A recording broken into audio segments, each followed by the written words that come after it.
Hello guys, நம்ம எல்லாருமே எதிர்பார்த்த மாதிரி ஐபிபிஎஸ் கிளர்க் ப்ரிலிம்ஸ் ரிசல்ட் வந்து பார்த்தீங்கன்னா இன்னைக்கு அவுட் ஆயிடுச்சு. எல்லாருமே உங்கள் ரிசல்ட்டை பார்த்துருப்பீங்க.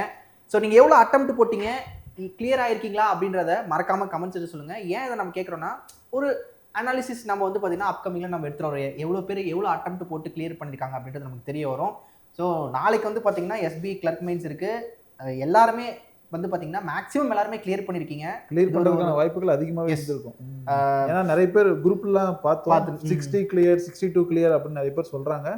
ஸோ கண்டிப்பாக ரிசல்ட் பாசிட்டிவாக தான் இருந்திருக்கும். அதே மாதிரி ரிசல்ட் கிளியர் ஆன போதே உங்களுக்கு கங்க்ராச்சுலேஷனில் கீழே 29 எக்ஸாம் மென்ஷன் பண்ணியிருப்பாங்க.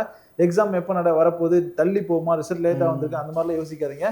காலையில் ஒரு குரூப்பில் பார்த்தேன், டெலிகிராம் குரூப்பில் ஒரு சில குரூப்லாம் நார்த் இந்தியன் குரூப்லாம் வந்து பார்த்தீங்க அப்படின்னா 2 ஷிஃப்ட்டாக இருக்க போது 2 லேக் அரௌண்ட் 2 லேக் செலக்ட் ஆயிருக்காங்க அந்த மாதிரி சொல்லியிருந்தாங்க. அந்த விஷயத்துக்கு போவேன்னா அட்மிட் கார்டை வந்து அதுவுமே நமக்கு தெரிஞ்சிட போது கிளியர் ஆகிட்டோம், அவ்வளோதான். எஸ்பிஐ இல்லாதவங்க ஐபிபிஎஸ் ஃபோக்கஸ் பண்ணி படிக்க ஸ்டார்ட் பண்ணிடுங்க, அவ்வளோதான். ஜஸ்ட் அதே மாதிரி எவ்வளோ நீங்களுமே இந்த வீடியோ பார்த்தீங்க அப்படின்னா ஸோ எவ்வளோ அட்டெம்ப்ட் போட்டிங்க, கிளியராக இருக்கீங்களா அப்படின்னு மறக்காமல் சொல்லுங்கள். அண்டு அடுத்து அப்கமிங் நம்ம எஸ்பி கிளர்க் மெயின்ஸோட அனாலிசிஸ் நாளைக்கு இருக்க போது, அதுக்கு அடுத்து ஆர்ஆர்பிபிஓ ப்ரிலிம்ஸ்க்கு இருக்க போது, இதெல்லாம் முடிச்சுட்டு வந்துட்டுக்கப்புறம் நம்ம வந்து பார்த்தீங்கன்னா மற்ற வீடியோஸ், நம்ம அனாலிசிஸ் வீடியோஸ்லாம் நம்ம வச்சிருக்கலாம், எக்ஸ்பெக்ட் கட் ஆஃப் இதெல்லாமே வந்து பார்த்தீங்கன்னா பார்க்க போகிறோம். நம்மளோட சேனல் சப்ஸ்கிரைப் பண்ணலன்னா மறக்காமல் சப்ஸ்கிரைப் பண்ணி வச்சுக்கோங்க. ஏன்னா நம்ம அனாலிசிஸ் உங்கள் எல்லாத்துக்குமே ரொம்ப ரொம்ப முக்கியம். இது வரைக்கும் வந்து பார்த்தீங்கன்னா நம்ம அனாலிசிஸ் வந்து ரொம்ப டீப்பாக நம்ம கொடுத்துருக்கோம், அதே மாதிரி தான் இருக்க போகுது. ஸோ எல்லாருக்குமே கிளியர் பண்ண எல்லாருக்குமே கங்க்ராச்சுலேஷன்ஸ். நாளைக்கு எஸ்பி கிளர்க்குமே நல்லா பண்ணிட்டு வாங்க.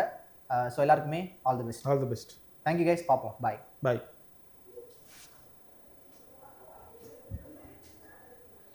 இந்த இடத்துல மட்டும் கட்டடி.